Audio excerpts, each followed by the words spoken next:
that never made it commercially. I sang and played with hopes of the big time. I also participated in some groups more for fun than for profit. Making music has always been fun for me. Most of the time I worked as a session musician. That was my Paul training. I tinkered with many bands, small ones mostly.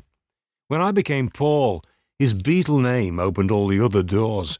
I went on to fiddle behind the scenes with bigger bands. I became friends with really great artists.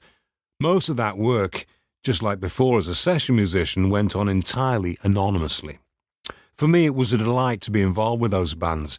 As Paul, I did not need compensation. I just had good times that I could relive whenever I heard the songs replayed on the radio or on records. As Paul McCartney, I could crash most any EMI recording session. Everyone was delighted to have a Beatle drop in to play with them. Sometimes the bands would stop doing whatever they were up to so they could jam with me. Other times I just helped various artists make their records, either as a non-credited backup musician or by offering time advice or ideas. You can imagine what it meant to a lot of them to have Paul McCartney drop by and lend a hand. All along, I was interested in having my hands in as many bands as I could. I helped them out, but they helped me too. I learned a lot from them. I especially hung out in Abbey Road's Studio No. 2. The years of session work had taught me a lot about the music business. Most of all, the range of experience was beneficial. I would be hired to help record a rock and roll album one day and sit in a nice and proper orchestra the next.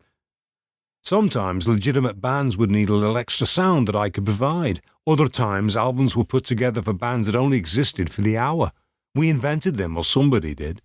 Someone would put up the money to hire a group of young models or actors to jump around and pretend to be a band for a photo shoot. Having a look at the cover, some no-name musicians like me would be hired to cover someone else's music. Occasionally, I was fortunate enough to include some of my own original material. Recording songs I wrote was especially satisfying. Now, another thing I was learning at this time was that it was big business and all for show. Oh, sure, it was for the love of music as well, but what we created was much more than mere music. Ultimately, it was all an illusion. We created sounds and images that would sell. If it sounded and looked good, it made money.